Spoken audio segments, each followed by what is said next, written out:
Welcome, my friends! I'm so excited because in this video, we get to talk about one-way ANOVA, which is a hypothesis test that allows us to compare 3 or more means. So let's go ahead and get started. So ANOVA stands for Analysis of Variance, and a one-way ANOVA can be used to determine if there is a difference between the mean of at least 1 out of 3 or more populations using a distribution called the F distribution. The F distribution looks very similar to the chi-square distribution in that it is right-skewed. The F distribution is a right-skewed distribution which is used for many different hypothesis tests, and ANOVA is one of them. Values of the F distribution are always going to be greater than or equal to 0, similar to chi-square. The exact shape of this distribution is actually going to depend on 2 different degrees of freedom. The assumptions needed in order to do a one-way ANOVA test are a little bit more strict than some of the other hypothesis tests that we've used in the past. First of all, you should have a random sample from 3 or more independent populations. The population distribution of each group really should be approximately normal, even if your sample size is greater than or equal to 30. Also, the variances of each population should be approximately equal. Here are the null and alternative hypotheses for a one-way ANOVA test. The null hypothesis is that each of the means that you are comparing are equal to each other. So the first mean equals the second mean equals the third mean, all the way up to the last mean, which in general we subscript as k. K, in general, with ANOVA, is going to represent how many groups or means that you are comparing. The alternative hypothesis must be written out in words, and is that at least one population mean is different from the others. A common mistake is to write the alternative hypothesis as the same way as the null hypothesis with not equal to signs between every single value, but that is not actually correct. The alternative is that at least one population mean is different from the others. They don't necessarily all have to be different from each other, just at least one of them has to be different from the rest. Now, there's going to be 2 different ways that I might ask you to complete this ANOVA test. One way would be based on data. So if you are given data, then I call this the easy way, because you can simply plug the numbers into your TI-84 calculator and run the ANOVA function, and it will give you basically everything you need, and you're done very quick. The more difficult way would be if you're not given the data, maybe you're given some other information, but not the actual data, then you would have to create what is called the ANOVA table, which I consider the hard way, which is a little bit more involved. So we're going to practice doing each of these ways in this video. So we'll start with number 1, when we are given data. So here's an example of what that might look like. The following table shows the final exam score data, so we actually have numerical data here, from a sample of 5 students from each of 3 sections of an intro stat class. Now, of course, we would want to have bigger sample sizes here, but I've chosen relatively small sample sizes so that we can not have to type in too many numbers into our calculator. Students from each section have the same instructor and took the same final exam. If we assume normal distributions and equal variances, which are the assumptions, is there evidence at the 5% level of significance to suggest a difference in the mean exam score for at least one of the sections? So we have like a small sample from each of these 3 sections, and we want to know if there is enough evidence based on the data that we have to suggest a difference in the mean out of all the students in each of these 3 sections, a difference somewhere. So the first step would be to set up our null and alternative hypotheses. And in this case, we have 3 different groups. So our null hypothesis would be that the mean of each of those groups, not just the groups that we have here, but the populations they were drawn from, are equal to each other. The alternative hypothesis is that the population mean final exam score differs for at least one of the 3 intro stat sections. Basically, they're not all the same. Next, we can move on to step 2, which is going to involve going to our calculator. So let's go ahead and grab our TI-84 calculator. And we can plug all of these numbers into our stat list. So to get to the stat list, we can press the stat key and then enter to get into the stat list. And then we can clear out the first 3 lists by hovering over each list, pressing clear, and then down arrow. And then you can go ahead and you can type in all of those numbers.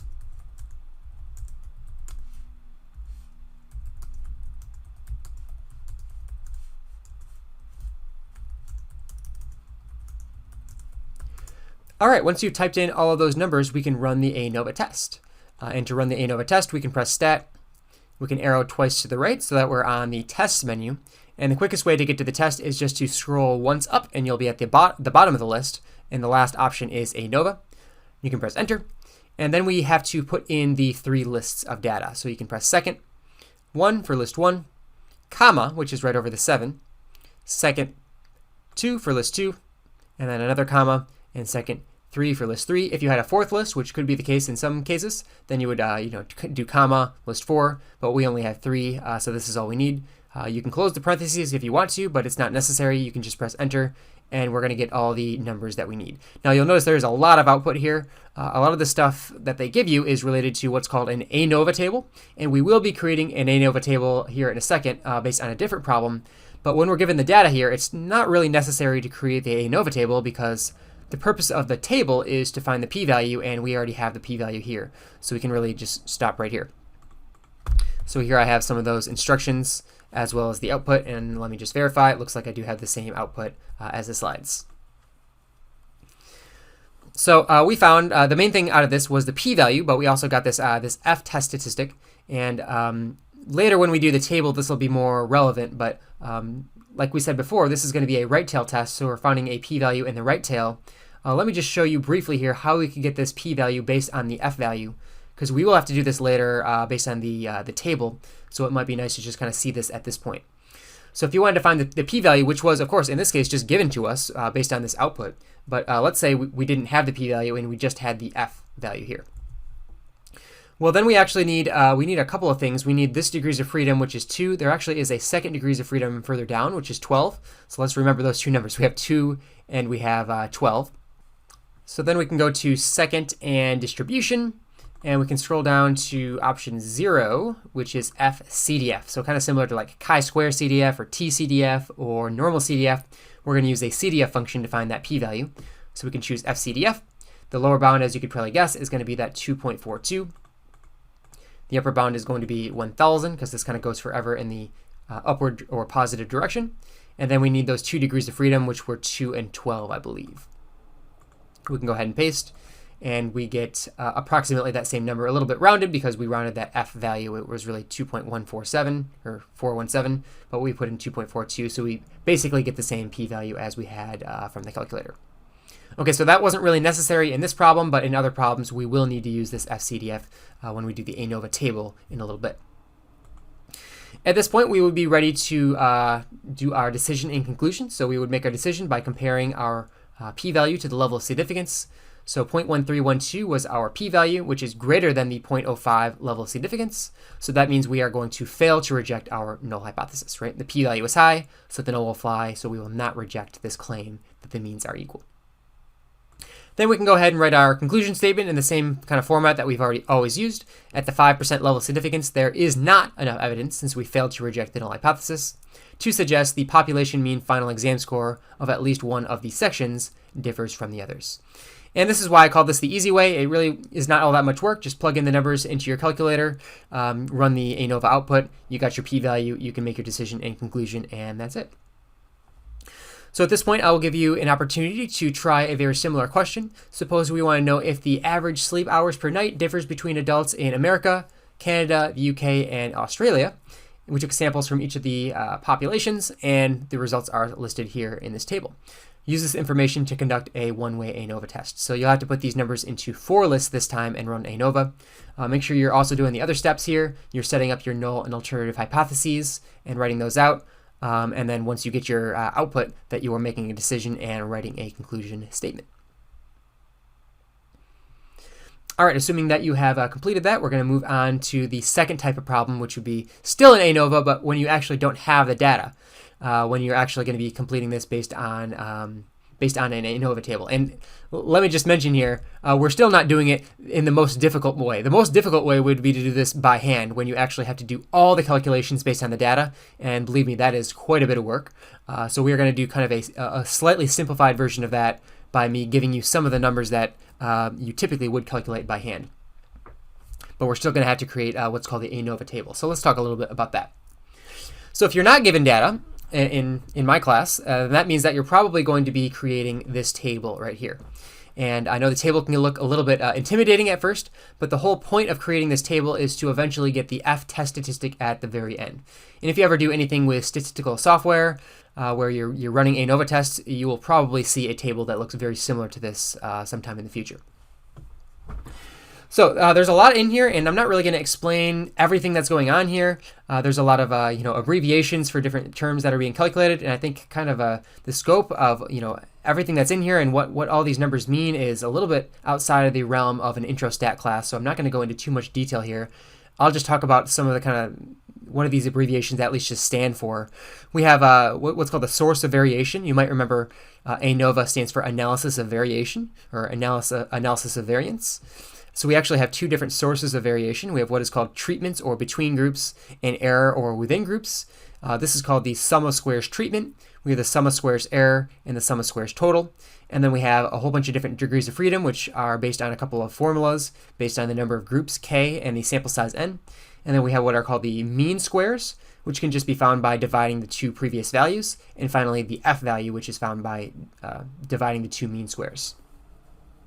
So generally what you're going to have to do is I'm going to give you a couple of these sum of squares values, and then you'll have to be able to complete the rest of this from those numbers. And as you'll see as we look through some examples, it's not really too bad. I know there's a lot of numbers here, but once you kind of see how all the numbers relate to each other in the table, I don't think it is really all that bad. So let me just kind of show you an example here of what the table might look like when you are finished with it, right? So once you're finished, you'll have numbers all in here. There will always be kind of 3 blanks in the bottom right. Don't worry about filling those in. And right now I just want to kind of explain how the numbers kind of relate to each other in the table. First of all, notice we do have a total row, and the total row really is just the addition of the two rows above it. So 40 plus 60 would equal 100, or 4 plus 30 is equal to 34. Then I want to note how the last two columns are found based on the other numbers in the table. To find the mean square, which is like the second to last column, all you're doing is just dividing the two previous columns. So 40 divided by 4 gives you 10, or 60 divided by 30 is equal to 2, which is also shown in the formula here. You can kind of see SSTR was this number, DFTR was this number, and you are just dividing those, but it might be easier just to kind of think about that pattern. Same thing with this 2. This 2 can be found by just taking 60 and dividing by 30. And finally, the very last number is the f value, which can be found by dividing the two previous mean square values. I'm going to go through it one more time just for the repetition here, just so it kind of gets in your head. There is a total row, which is just the addition of the two numbers above it for both of these columns. And then we have the mean square, which is simply dividing the two previous columns, 40 over 4, 60 over 30, and then finally we have the f, which is 10 divided by 2. Okay, so once we've completed the table, which we're going to do together, like completing one of these from scratch in just a minute, but once we've completed the table, kind of the purpose of this would be to find this f value at the very end, and we can use that to find our p value. So you may remember the f distribution, kind of like chi-square, is a right-skewed distribution, so it looks kind of like this, and we're going to use a function called fcdf to find that right tail probability. So let's go ahead and grab our calculator again. And I'm going to go to second distribution. I showed you this a second ago. We can go down to the fcdf function. And it's going to ask for a lower bound. The lower bound will always be that f score. That f value at the top right of your table will always be the lower bound, which is also that number kind of on the cutoff of the shaded area. The upper bound will always be 1,000 because we're always going to be doing a right tail test. We'll always be finding that area in the right hand tail. And then you'll have the 2 degrees of freedom. They will always be the top 2 degrees of freedom. This 4 right there. So we'll go down and that's going to be 4. And then the next one is going to be that 30. The calculator calls them degrees of freedom numerator and denominator. I think that's because this 4 relates to this 10, which was on the numerator of the f calculation, right? It was 10 divided by 2 to get the f. So the numerator was this 10, which had the 4 degrees of freedom, and the denominator is this 2, which had the 30. So we can go ahead and paste that and press enter, and we're going to get the p value here, which is about 0.0033. And that is the area in that right tail of the distribution. Most likely in this case, that's a pretty small p-value. We probably would be rejecting our null hypothesis. All right, let's take a look at what a problem might look like where you would have to create one of these tables. So a hotel chain wants to investigate the mean satisfaction level and whether or not it differs among their 4 locations. They got location 1, 2, 3, and 4. And they're going to survey 30 guests randomly from each of those locations. Then we're going to give us some of the information from the table, the sum of squares treatment, as well as the sum of squares total. And we're going to test to see if there's a difference in the mean satisfaction level between these 4 different locations at the 5% level of significance. So So we can still go ahead and set up our null and alternative hypotheses. In this case, we have 4 different locations that we're comparing. So the null hypothesis is that all 4 of those are equal. However many different means you're comparing, it's just all of them are equal for your null hypothesis every time in ANOVA. The alternative is that at least one of those means is different from the others. So the way I've written that out is the population mean satisfaction level differs between at least 2 out of those 4 locations. Next, I'm going to write out some of the given information. I didn't write it all out, but I have written out, I just want to write out the some of the values that we'll need for some of the symbols in the table. So in the table, we're going to need, for some of those, let me go back here and just kind of show you. We need values for n and k. So at this point, I'm just kind of defining n and k. N is your total sample size, and k is your number of groups. So going here, we have 4 groups, so our value for k is going to be 4. And our sample size, don't be tricked by this. They say the sample size is 30 from each of the locations, but the sample size that they want here for n is actually the sample size in total, right? So if there's 4 locations and each of them have a sample size of 30, the total sample size is actually going to be 120. At this step, we can move on to step 2, which is the calculations, which is going to involve creating this entire ANOVA table. So I've got kind of a template ANOVA table here with the formulas, and we're going to kind of use this along with the information to complete the table. So first of all, they give us a couple of the numbers that are right in the table. They give us the sum of squares treatment, that's SSTR, and they give us the sum of squares total, which is SSTO. So we can fill in both of those values to the table. 30,000 for the sum of squares treatment, and 300,000 for the sum of squares total. And remember that the total row can be found by simply adding up the 2 previous rows. So 30,000 plus 270,000 is going to give us 300,000. Or you could find that value by taking 300,000 and subtracting 30,000. Next, we can work on some of the degrees of freedom formulas. The first one is k minus 1. Our k was 4, so 4 minus 1 is going to be 3. The next one is n minus k, so n in this case was 120, minus the k value of 4 is going to give us 116. And finally, we can either add those 2 together to find the total degrees of freedom, or you can also use the n minus 1, which is in the formula. Next, we can find the mean squares by simply dividing the 2 previous numbers by each other. So 30,000 divided by 3 gives us 10,000. 270,000 divided by 116 ends up being about 2,327.59. And those are, once again, just the formulas here, but the pattern might be easier to remember. Just take this divided by this, and this divided by this. And finally, the f value can be found by dividing those 2 values. And if you do that, you should get about 4.30. Okay, once you've completed the table, you can go ahead and find the p-value by drawing the f distribution. Remember, it's a right skew distribution. And you'll always be putting that f value on the right-hand tail. And to find the answer for the p-value, we can go ahead and use the second distribution, option 0 FCDF function. And I've already got the ones plugged in here, it looks like, because I did this earlier. We have the lower bound of 4.30, which is our f value. The upper bound is 1,000, because we're going to positive infinity. And then we need these 2 degrees of freedom, the 3 and the 116. So we can go ahead and paste. And we will get the answer, which ends up being here about 0.0065. So our p-value in this case is 0.0065. All right, at this point, we are ready for decision and conclusion. So since our p-value is less than or equal to our level of significance, we are going to reject our null hypothesis. The p-value is low, so the null has to go. So that means our conclusion is going to be at the 5% level of significance. There is enough evidence to suggest that the population mean satisfaction level differs between at least 2 out of those 4 locations. Okay, so a little bit more involved this way with a table, and I know there's kind of a lot of details with this, but I think once you've practiced a couple of these, you will realize it's not really too bad to put this table together and to do the problem in this way. All right, so here is a problem for you to try. Suppose that we are interested in knowing if the mean starting salary differs between graduates of these 5 schools. We got a sample size of 20 from each school, a sum of squares treatment of 30,000, and a sum of squares error of 171,423.7. So go ahead and pause the video and do all the same steps that we did in this problem. Set up your hypotheses, and then write out some of that given information. Go ahead and create the table, find your p-value, make a decision, and then finally write a concluding statement. So go ahead and pause the video and give that a shot, and I will be back in just a minute to help you out with part of this. But I do encourage you to try to work through as much as you can before I come to help.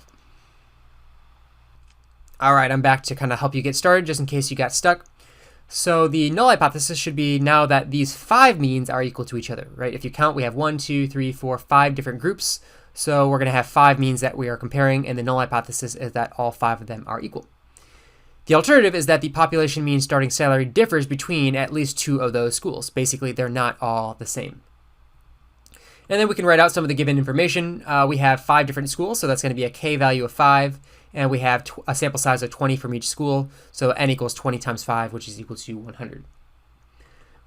We can go ahead and start to try to create our table here. The sum of squares treatment was, again, in this case 30,000, just happened to be the same as the last problem. They also give us the sum of squares error. So this is a little bit different. Last time they gave us the sum of squares total, but here they give us the error, which is the next one down. We could add those together to get the sum of squares total. It's not really necessary because we don't really need this number, but to be complete and to fill in all the values of the table, you may want to add those two together.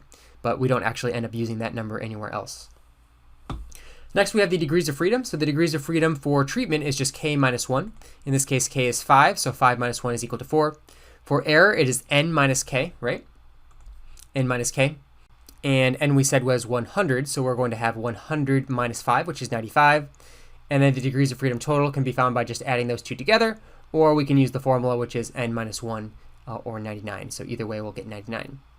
Now, I'm not going to do the rest. You can do the rest. Find the mean square by dividing the two previous numbers, the f value by dividing the two mean squares, and then draw out your distribution and find the right tail p-value by using FCDF, make a decision, and write a conclusion. All right, so that completes this problem. And we're not quite done because we do have to talk about one more thing. So the last thing to talk about with relation to ANOVA is what are called the post-hoc tests. So for an ANOVA test comparing 3 populations, we would have this null hypothesis that the 3 means are equal. And the alternative would be that at least one of those population means is different from the others. But we've already kind of been saying here, this is not really all that informative of an alternative hypothesis, right? It's saying that, well, there's a difference somewhere, but what if we wanted to know a little bit more detail, as in specifically which means are different from each other? Well, that is what we call the post-hoc tests. So if we reject our null hypothesis, the next logical step is to determine more specifically how those means differ from each other. And we're going to do that by conducting the following 3 hypothesis tests. So we're basically going to compare those means 2 at a time in every way that they can be compared. So we're going to compare 1 and 2, we're going to compare 1 and 3, and we're going to compare 2 and 3, all with the 2-sample t-test procedure, something that we've done in previous videos, right? This is the 2 independent mean test that we have done somewhere previously, right? So we would just be using this exact procedure here, where we would use the 2-sample t-test to figure out the p-value, and we would just do this 3 times for every different way that we could compare those means 2 at a time, right? But it's generally only acceptable to do this if you were to have rejected the null hypothesis, right? So why would you check to see specifically where there is a difference in your means if you didn't even think there was a difference in the first place? So it's kind of like 2 steps that are typically run. Step 1 is going to be determine in the first place even if there is a difference in the means at all. And that's what the ANOVA test is. That's what we've been doing over the last 20 minutes plus, right? And then the second step is going to be to run what are called the post-hoc tests, which involve comparing those means 2 at a time in every way that is possible. Now you can already imagine if you have more than 3 means, there's going to be a lot more than just 3 comparisons. It turns out that if you had 4 means, there actually end up being 6 comparisons. And it just gets higher and higher and higher the more means that you have. So I'm only going to hold you responsible for the post-hoc tests when we have 3 means that we're comparing, which means we're going to end up having 3 different comparisons. Now there's a slight problem with the post-hoc testing, and that's because there are many, many different possible ways to make a type 1 error, rejecting a true null hypothesis. There are also, I guess, just as many opportunities to make a type 2 error, but generally we're more concerned with the type 1 error, the level of significance, which we've talked about before. So generally we're going to set the type 1 error rate at 5%, but if we're going to be running 3 or 6 or even more hypothesis tests, then that actually means there's a lot higher than 5% chance that you make a type 1 error somewhere, right? If you have a 5% chance of making it on one test, but you do like 3 or even more, there's really a lot higher than a 5% chance that you make a mistake somewhere, right? So one common way to correct this, there are a couple of different kind of options to correct this, but a common kind of simple way is what is called the Bonferroni correction, which basically says don't use alpha equals 0.05 anymore. Use some kind of modified level of significance for those post-hoc tests. So what this says to do is take whatever that level of significance is and divide it by C, where C is the number of comparisons that you are making. So if you're making 3 comparisons, you would take 0.05 and divide by 3. Note that this alpha that you see here would be the alpha that you would have used in the regular ANOVA test. As already stated, if there are 3 population means, there would be 3 comparisons. And then that would mean that using this formula here, we would take that 0.05 and divide by 3. And we would only reject the null hypothesis for the post-hoc tests if we had p-values that were less than 0.0167. So let me be very clear about this. We will be doing these 3 additional hypothesis tests, and then only based on the p-values of these, only if those p-values, if each of those p-values were less than 0.0167, would we reject those null hypotheses, right? And once we have done that, that's going to tell us more information specifically about how those means differ. So let's go ahead and look at an example of what that might look like. So we want to investigate whether or not the average number of hours spent on physical exercise per week differs among adults in 3 different cities. We have Lumbridge, Verac, and we have Falador. And we're going to conduct the post-hoc test for ANOVA if the ANOVA level of significance used was 5%. So first of all, that means that our modified level of significance is going to be 0.05 divided by 3, which is 0.0167, just like we saw a second ago. And we really want to do these 3 comparisons, right? We want to compare basically Lumbridge to Verac, that'd be 1 and 2. 1 and 3 would be Lumbridge to Falador, and then 2 and 3 would be Verac to Falador. And based on the results of those tests, that's going to tell us more specifically how these means differ, right? And which cities are really different from each other. Okay, to do this, we're going to have to enter all of these numbers into our stat list in the calculator. So I'm going to go ahead and do that really quick here. So I'm going to go to Stat, Edit, and I'm clear out my 3 lists. And in some cases, you might have had to already done the ANOVA test first, and you already would have these numbers in your lists. But I'm doing this as kind of a standalone here, and just kind of assuming that we already had rejected our null hypothesis. But I'm going to go ahead and type all these numbers in. Obviously, in the real world, you'd want to have a bigger sample size than this, but just to kind of make sure we don't have to type in too many numbers, I've had kind of a relatively small sample size here. Okay, so once I have those numbers in there, we're going to do these 3 hypothesis tests. We're going to be doing 2-tailed independent mean tests. And if you might remember back from the handout from before, the way to do this is by using the 2-sample t-test function. So we can get there by going to Stat, arrowing twice over to Tests, and then doing option 4 for the 2-sample t-test. And we're going to have to do this for every single comparison. So make sure you have data selected here, and then we can go down and change our lists. I'm going to do for list 1 and list 2, so I can press 2nd and 2 to change this to list 2. And that's going to be doing the very first test, comparing mean 1 and mean 2. Make sure that you have this selected as not equal to for the 2-tailed test, because these are always 2-tailed tests. Make sure your frequencies are at 1 as well. There's some argument on whether or not we should use pooled as no or yes, and some people would probably argue that it might be more appropriate to use yes here, but I've always used no before whenever we did this test before, so for consistency's sake, I'm going to use no, and it's considered to be a little bit more conservative to say no here. This is related to the pooling of the variances, so I'm just going to select no here. The results are usually pretty similar either way. Let's go ahead and calculate, and we get a p-value of 0.0032, right? And then we can compare this value to our modified level of significance of 0.0167. And since this number is smaller than 0.0167, we are going to reject this null hypothesis. So basically, we're able to say that there is a difference in the mean number, weekly exercise hours between Lumbridge and Verac. But we have to do the same thing for our other 2 populations. So we can go ahead and go back into our calculator.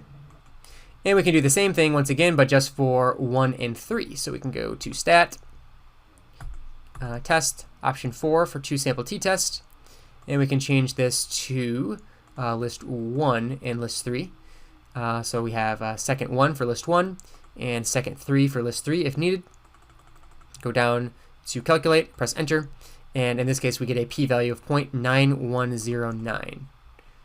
So of course that number is quite a bit larger than our level of significance, so we're going to fail to reject that null hypothesis. And we'll do it one more time. Stat, arrow over, option 4, and then we have to do 2 and 3. So second 2, scroll all the way down, calculate, and we'll get a p-value of 0.0176. So that number is slightly larger than this modified level of significance, so we would fail to reject that null hypothesis as well. So basically, the only one we rejected was this. So we could say at the 5% level of significance, we still use 5% because that really was we call this like the family-wide level of significance. We kind of split that level of significance between the three, but still we're using the 5% level of significance in total for all of these together. So at the 5% level of significance, there is enough evidence to suggest a difference in the mean physical activity between residents of Lumbridge and Verac, which were the first two. All right, so that's how you should do the post-hoc tests. You would only do this, once again, if you had rejected the initial ANOVA test, right? If you had failed to reject the null hypothesis in ANOVA, there would be no reason to do this. And this is kind of a follow-up, comparing those means two at a time to really see where the difference is. All right, so here is a problem for you to try. Imagine we want to determine if there's a significant difference in the average number of books read per year among residents of these three different towns. We have Eldertown, Mystic Falls, and Rivertown. Conduct the post-hoc tests in the event that the null hypothesis in an ANOVA test was rejected at, notice in this case, alpha equals 0.01. So go ahead and type these numbers into your lists, set up the three post-hoc test hypotheses, find the p-values, determine which ones you're going to reject, and finally write a general conclusion based on the ones that eventually did get rejected. All right, that completes this video related to ANOVA. So hopefully you found it useful, and I will see you sometime soon.